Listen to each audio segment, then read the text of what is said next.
Hi, Stuart Bruce here, and I am the Spare Time Property Investor. In these podcasts, I'm going to share tips, tricks and lessons that I've learned and will hopefully help you, especially if you're still working the 9 to 5. Hi, and welcome to another episode of the Spare Time Property Investor podcast. And today I'm joined by my wife, Lara, and we're going to talk about staging for your properties to make them stand out on the portals and things like that. But before we get into it, I just want to share with you that we've got the latest issue of our newsletter out now. It's linked in my bio, so just head over there. You can check out this month's issue, but also all the previous issues, and you can also subscribe so you can get the next one delivered straight to your inbox. And also, if you like this episode or any of the other episodes, please like, share, give us a nice review, that sort of thing, because it all helps me spread the word of the podcast. So let's get into the episode, which is all about staging.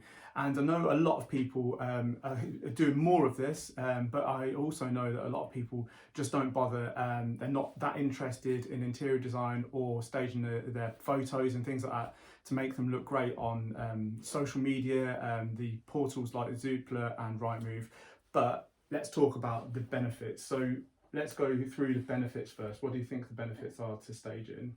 I think there are loads of benefits.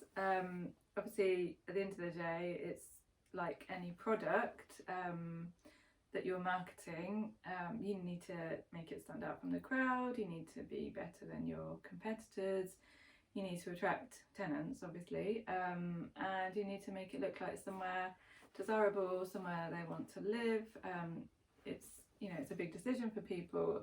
It affects how you feel. It affects so much. So it's really important to your business and to filling your rooms.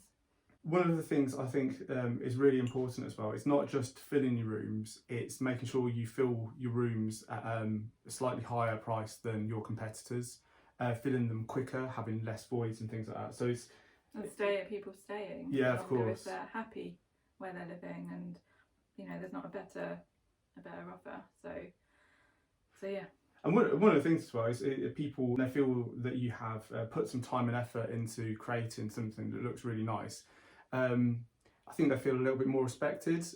I think more and more people want higher standards. They want where they live to look nice, and obviously now with more and more people working from home, spending more time at home, it's just become more and more, the home and the way it looks has become more and more important to people's well-being, mental health, to how they feel, and obviously the more inviting a place looks, the more likely they are to want to live there.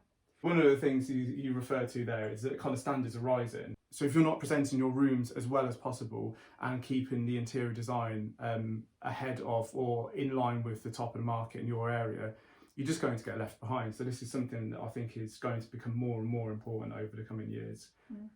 And it's just one of those things that, as Lara said at the start, this is a product you're selling, and I think we all need to see this as the shop window. So yeah, I think it's really, really important. So let's talk about the actual staging then. So what is it? So, we kind of look at it as split into two, in that you've got your staging for your promo, your photos or videos that you're using to advertise and promote what you do, and then also for viewings. So you might want to change things slightly between those two scenarios. For example, for your promo shots, you might want pretty coffee cups with coffee, with a coffee pot and some cake or champagne glasses or a bottle of wine, or those sort of things, strategically placed to help people imagine living there, to make it look more desirable. But for viewings, that wouldn't really make so much sense. Although I do think if you had wine on offer at viewings, that could probably be quite a good, but that's a whole different strategy. Yeah. we could look at doing that. Yeah, that's a secret. Let's not go there. Well, no, just totally going off tangent. When we bought this sofa, we went down to London to have a look at it, and pretty much instantly the guy was like, "Oh, do you want a beer?" And it's such a good. Yeah, we're actually on our way to a night out. This is great. So that helped. But and it did make make that painful, expensive decision a bit easier. Yeah, it did. Anyway. So I think you need to think about where your property is, what your intended market for that property or that area is likely to be. So your target market, research what sort of things would appeal to them. Obviously you can use Pinterest and Instagram. For example, you'd want a different look for appealing potentially to a student, to an area where you're not going to appeal, or you're not going to get that market, so more of a working professional. Absolutely. And I think those two things, appealing to the correct target market, so making sure it's right for the kind of the the age range and things like that, but also you're saying about you're looking on Instagram and Pinterest. You can really see, like the student market, for instance, you can really see in bigger cities how far people are going in terms of the decoration and design of student accommodation. And it's only a matter of time that spreads out to smaller towns. It's like we're looking at our local kind of university city town, and we're really thinking actually it's inevitable that they will kind of up their game, and it's about kind of seeing that trend before it to get into it, before it actually becomes oversaturated in your area and things like that, and the competition kind of beats you to it, for instance. Yeah, if you could be first, or at the early at least, then it's going to be better. Yeah, so so looking on Pinterest and Instagram to look at what's great for your target audience, is great for you to think about what designs you want in your properties, but it also might give you an indication of where the market's going. So I think that's really important. Yeah. And these days as well, it's not like 20, 30, 40 years ago when people just had access to what was available in their local area as inspiration and comparison. Now you can look at what's happening up and down the country, and I don't know, there's no excuses, I think, in a way, to kind of look at what's being done elsewhere and kind of nicking ideas from them. Why not? What are the simple things people can do to just really boost their staging, make their staging really stand out on the portals? We mentioned the small things like the placing coffee, wine, etc. To make a kitchen or a bedside table look nice and lived in, but that's just a tiny thing. Giving the opportunity for people to personalise the space, so whether that's like a pin board or OSB where they could put their photos, put personal things. I think that's important to people, and if you don't provide it, you might just get nails and stuff in your walls anyway. So it's practical as well. But it's showing an example of what they would be able to do, isn't it? So it's one thing providing it, but actually showing the person actually, if you chose our room, you can personalise it, you can make it your home and things like that. And I think, obviously colour, pattern, texture, are all things you can use in different ways to make your property stand out, make it look better than just plain white walls. Give it a look that shows that you have put some effort in and care about your property, and therefore will care about your tenants. But what if, for instance, people have just plain white walls and they don't want to go to the effort of redecorating? How would they be able to stage to kind of make it stand out still?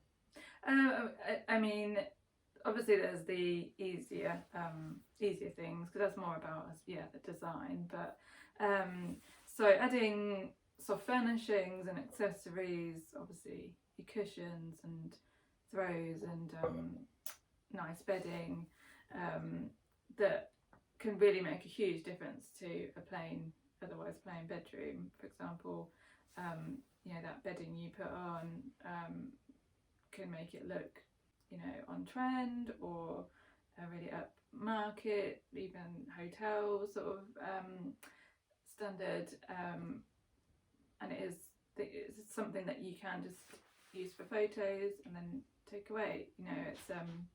It shows how that room can look, if it is, if you do purely want to do it for the photos, but obviously you don't want to disappoint, so make it clear what was provided and what isn't. Using plants, there's really good false plants that are easily accessible now, places like IKEA, and there's more and more places online where you can get very realistic false plants. Obviously greenery just can add so much to a space, even like you said, even a plain very neutral white space. If you add lots of greenery in there, obviously it brings nature in, it just makes it look so much nicer. Obviously you could use real plants as well, you just need to make sure they're going to be looked after, or definitely get hardy ones that don't need a lot of attention. In where it makes sense, like if you've got open shelving and things like that, you have some nice looking books. You don't need to fill the shelves, but have some, maybe that brings colour, it looks nice. You don't need obviously to make it look full, but it just adds some interest and stops the room from looking empty. A few ornaments, candles. Obviously candles look really nice in photos. Can really warm the space up, and you can get some very pretty looking candles in bathrooms and kitchens, en suites. Amber glass bottles look lovely. If you just search, if you don't know what I mean, amber glass bottles, they're really, you can get them very cheaply, and they're just the sort of bottles you'd have in a boutique hotel or something. Like, you decant your shampoo and conditioner and stuff into them, and they just look really nice. And the important thing to say about it, really, even if you are spending a little bit of money getting these items, you're not leaving them there. So you can put them in your loft or something like that, and then the next time you need to stage a room, you can get them out. You can put them in the room, or just have them in your property. Your own home. If you've got the budget, like, you could leave them there and hope the tenants will refill them, or if you have the cleaner that can refill them, that might be, the sort of detail that you and level that you're wanting to provide in your property. One of the other things you said there as well about putting books on shelves and things like that, I think sometimes it's really difficult for people to imagine or understand how much storage space they're going to have. So if you've got a reference there, it's like sometimes when you go to a house, I'm sure a lot of people have had this, and it's just completely empty. There's no sofa there. There's no chairs or anything like that. And it's really, really difficult sometimes to picture what of your belongings you're able to fit in that room. And it's the same with this. If you know that that shelf is stacked out with lots of books and stuff like that, you can kind of think, well, I'm maybe not interested about having books on that shelf, but maybe it's going to be easier for me to bring my belongings to this room and not have to get rid of things, not have to put things in storage. And it all helps. And if you've got a side table by the bed, and everything they need essentially to live comfortably in that property, and and store their belongings. Because I think there's kind of two sides to staging for me. It's like it kind of, it needs to stand out. It needs to kind of be a little bit maybe aspirational in terms of people really wanting to live in that property. But on the other side of it as well, it needs to kind of get rid of those doubts in people's minds. Does the landlord look like they're decent? Well, if they're putting the effort into doing all this work? Yeah, probably. Am I going to bring my belongings? Well, if I can see lots of storage options, well, yeah, probably. And the more of these kind of doubts you can get rid of in the pictures, it all helps you to, you know, fill that room. Definitely. And more people are working from home. So how would you kind of put people's minds at ease that they'll be able to, you know, work from home? I think now a desk or somewhere to work is essential. Like even if people are not working from home, so even if the area that your property is in is not a student area, and it's more blue collar, yeah, where people are having to go out to work, people still want a desk. They still want to sit and watch stuff on a laptop or have Zoom calls with their family. Yeah, or to sit and do their makeup or whatever it is, like somewhere to sit and have a laptop on, I think is essential. So you might need to be creative with having the space for that.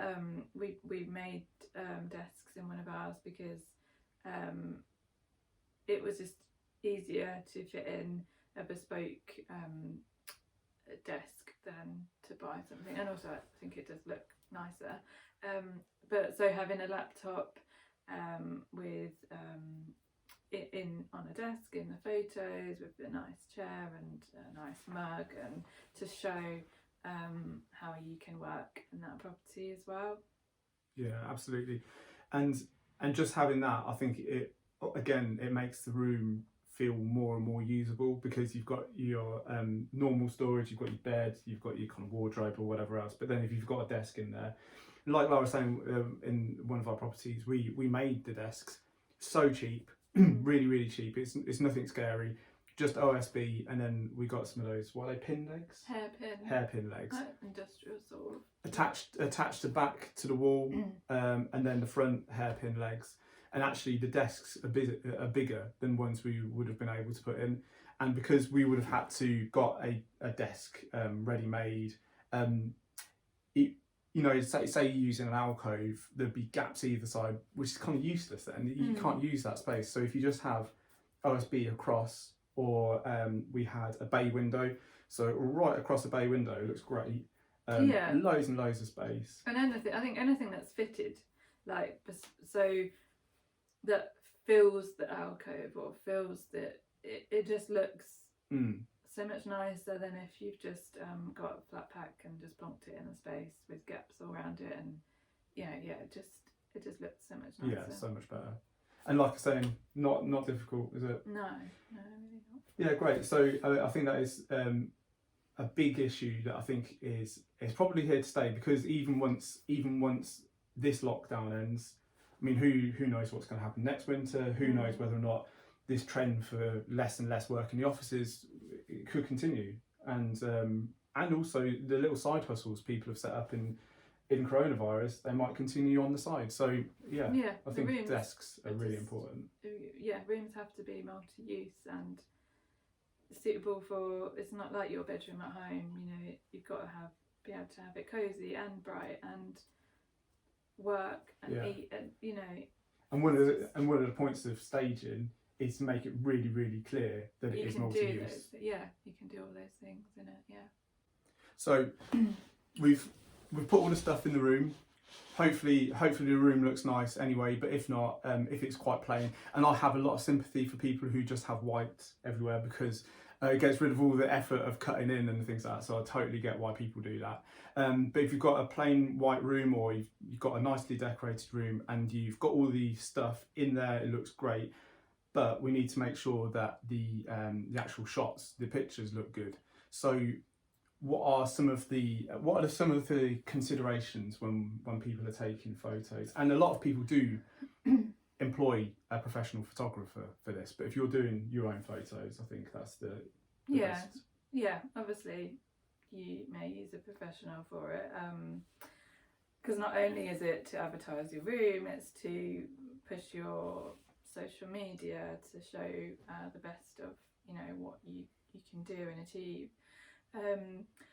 But even if you do use a professional, you might want to take some shots yourself at different times for different reasons. But obviously, I mean, I've gradually learned various tips and tricks with doing Instagram and taking interior shots for the last few years. I think there's some basics that are really important. So I would always take shots in natural daylight.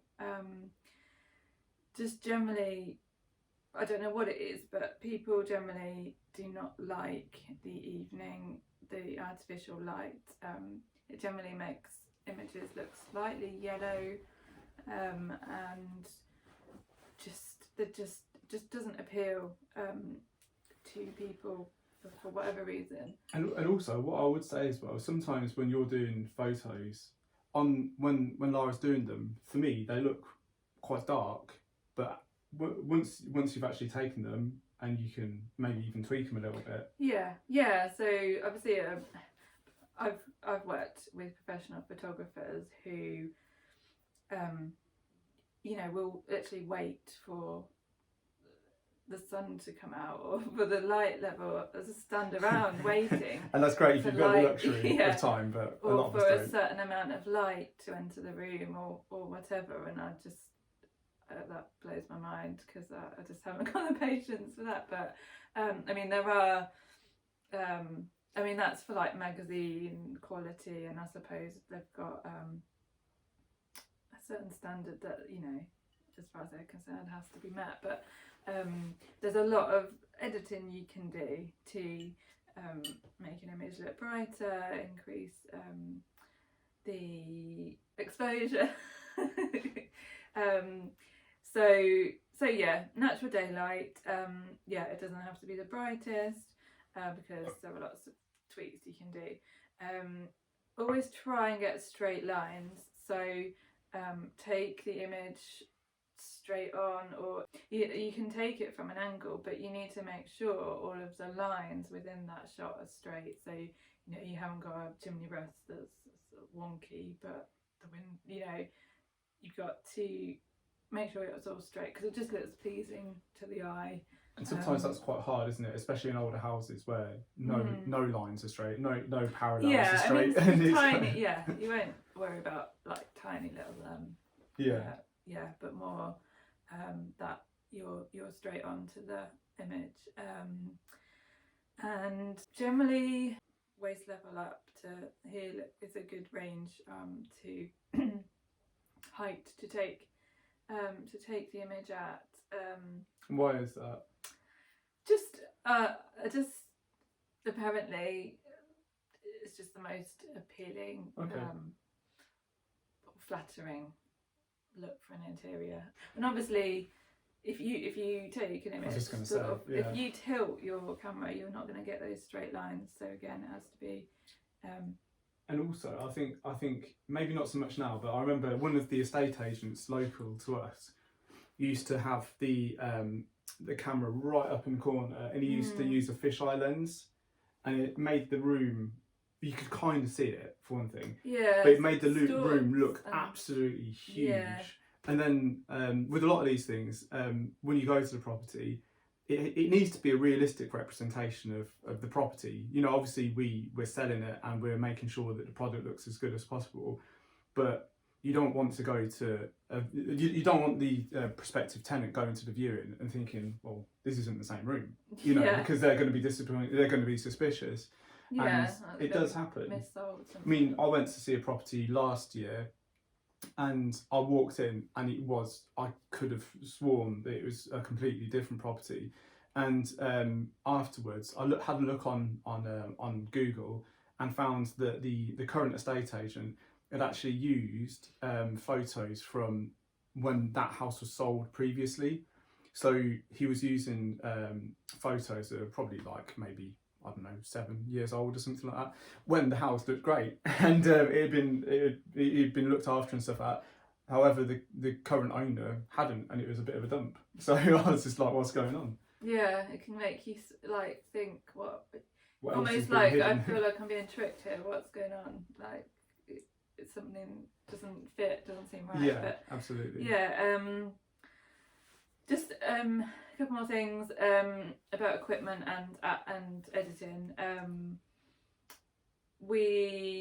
I would always suggest taking any photos on a stand tripod, because no matter how still you think you can be, it's always going to be just slightly clearer if you take it on whilst the camera or phone is on a stand. I mean, to be honest, phones, like a lot of people take really good interior shots on phones. Obviously, they've just got better and better.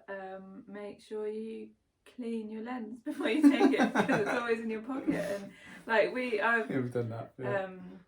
Realised you take a shot. And it looks just like, this looks a bit That looks misty. smudgy. Yeah. Why is it misty? Like, is it smoky? No, it's because you've got like dirt and grease or whatever on your lens. So clean it. You can. It's no shame that everyone. You can get cases, I think, with little lens covers, which is probably quite good. But anyway, just every time you take a shot, give it a little wipe. Clean it. And yeah, I mean, the other thing is using lighting. You can get a really basic, cheap, I don't know, 20 quid, like camera light that is designed to bring sort of daylight into the room when it's maybe a dull day, or there's lots of different options now, isn't there? Yeah, especially with LEDs and stuff. So many different options you can. Yeah, and it can just bring out the details in a shot that it might look okay without, but just brings out a bit more detail with it. So yeah, there's that as well. And then I was just going to mention editing. It's kind of having a play and trial and error, really, but a few apps that I like. Lightroom, it's part of Photoshop, but like a very basic version, and it's an app. So there's a free version as well, which I just love free stuff. So I think pretty much all my apps are free. So yeah, Lightroom I use quite a lot. Can really lighten, brighten, bring out some colours in an image. Obviously you don't want to edit it so much that it looks obviously edited. So you just playing around with the levels. Also you can reduce shadow, that's really handy for a dull day, or corners of a room. And I haven't really used it. I've heard Snapseed is really good. There's an app, I think it was like 99p, again a bargain, called Retouch. It's so good. Like I use it all the time for just editing out imperfections in an image, or just those annoying things that slightly take the edge off, like trailing wires, or a plug, or leaving an extractor fan, or an extra switch that our electrician wanted to put in for some reason. Yeah, just for a nicer image, you can take out those even, or if you just forgot that you left a pair of shoes under the sofa or whatever it is. Like, it's really easy, isn't it? Yeah, so easy to do. Like, you just highlight it, remove it, and you can. There's a few other things you can do on there, but that's really handy. I think they're the main ones that I use. Just make sure the image still looks realistic when you've finished playing around with it. Yeah.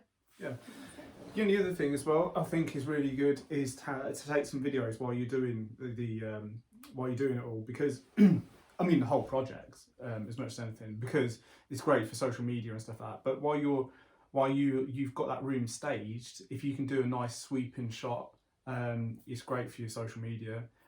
It's great for attracting prospective investors, for instance. So staging obviously is primarily for the tenants to make sure that the rooms get filled nice and quickly, but also the more kind of examples of your work you have, it's all, you know, all very valuable information to keep, and and you can repackage it again and again as well. So social media, you could send it out to people if they want to see examples of what you've done before, and also if you know, with lockdowns and things like that, if you need to provide anything, which I'm sure, I mean, estate agents and letting agents are very good at doing kind of walkarounds and things like that, so people have a good idea of what properties look like. But if you wanted to provide a video, if between tenants you don't get in there to restage it, for instance, and you could provide a little video for them to use, well, why not? Yeah, and I mean, there's companies that provide really like quite cool ones, we isn't have, there, with music and you know, well, they know what they're doing, like nice close-ups and then full room image filming, and yeah, they look really cool. So yeah. But it's all really worth doing. Well, I hope we've convinced you that actually staging isn't too difficult. You can see lots of examples of what we've done, what other people have done, just by going on you know, Instagram and Pinterest, like Lara's saying. We hope you enjoyed this and found it helpful. If you did, please leave me a review, 5 stars, that sort of thing, and share the episode. But for now, that's it from us. I'll make sure that links to Lara's Instagram and Pinterest on the show notes, as well as some other bits and pieces like the different apps that Lara was saying about. But that's it from us for now. You know, best of luck, and see you again next time. Bye. Thank you so much for listening to my podcast, and I really hope you enjoyed it. If you have, please leave me a 5-star review to help other people find it, and don't forget to hit that subscribe button.